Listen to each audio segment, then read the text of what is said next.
Good afternoon, fellow students. I want to ask you all a question. When you hear the word BAM, what do you think of? Well, for me, when I hear the word BAM yelled out like that, I think of my favorite chef, Emeril Lagasse.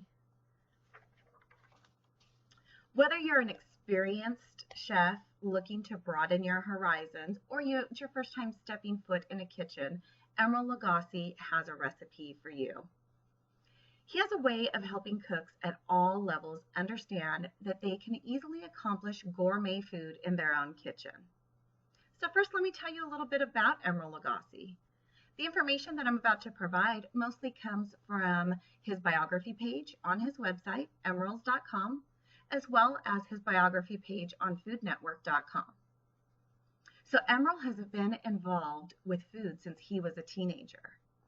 He started his culinary career working in a Portuguese bakery.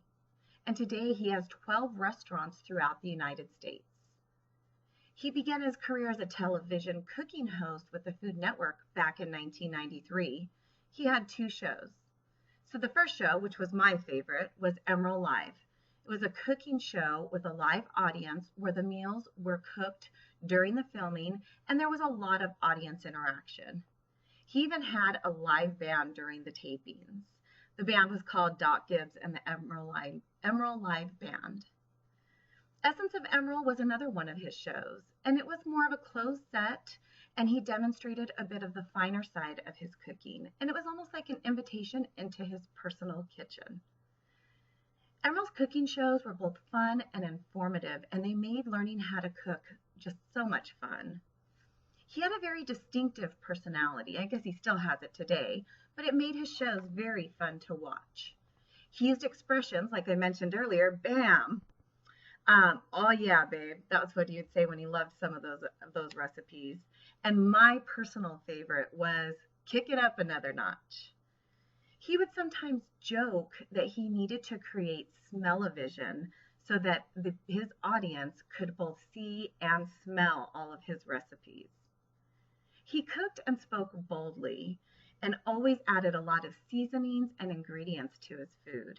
Sometimes he would have shows that were centered around very specific themes, like his specialty of Creole cooking. Other times he would have shows that were centered very specifically around an ingredient, like beer. He would teach you how to cook while dealing with real life situations. Sometimes during his shows, he would even have little mishaps, and he would use those moments as teaching moments for his audience. He would also use a lot of ingredients that everyday people have access to. And he would even show his audience how to use a lot of kitchen tools that maybe they didn't know how to use. And he would even give some of them fun names. So like a hand blender, he used to joke around and call it a boat motor. So personally, as a young wife and mom back in the late 1990s and the early 2000s, I learned a lot from Emeril. I always looked for ways to make more than just hamburger helper and spaghetti. And Emeril's shows really taught me that it was easier than I realized to make more gourmet home-cooked meals for my husband and my kids. One of the first meals that I learned how to make from scratch, homemade, was homemade chicken Alfredo. Who knew that it was as simple as using flour, butter, cream, cheese, and seasonings? That cheese sauce became the base that I would eventually learn how to kick up another notch to make other recipes like homemade macaroni and cheese and many other cheesy, delicious dishes. I also learned a base to so many other recipes. It was Emeril's famous mirepoix, which it sounds really fancy, and I probably never would have attempted it on my own had I not been watching Emeril. But I learned that it was just something simple. It was chopped onions, celery, carrots, and they were all sauteed in olive oil or butter, just with a little bit of garlic and salt thrown in. This turned out to be a base that I use now for soups, stews, and any tomato-based recipes. So again, who knew something so fancy would be able to be integrated into my home cooking, and it would be so simple. So Emeril had a lot of merchandise and cooking products, and he still has them out there today to help home cooks. One of his signature items was called Emeril's Essence. It was basically his kicked up version of seasoning salt. So it was a blend in a bottle, and even though it was available in stores, Emeril would still show his audience during many of his shows how to prepare it on their own and even encourage them to sort of mix and match their own ingredients to kick it up to their own taste. Now, I have to admit, as I became a bigger fan of Emeril and all his cooking, I also realized that my cookware just was pretty pathetic and it couldn't stand up to all the cooking I was doing. You see, again, as I mentioned, it was when I was a young wife and mother, and we really couldn't afford a lot at the time, so it was pretty cheap. So one of my fondest memories was when my husband bought me my Emeril stainless steel cookware set.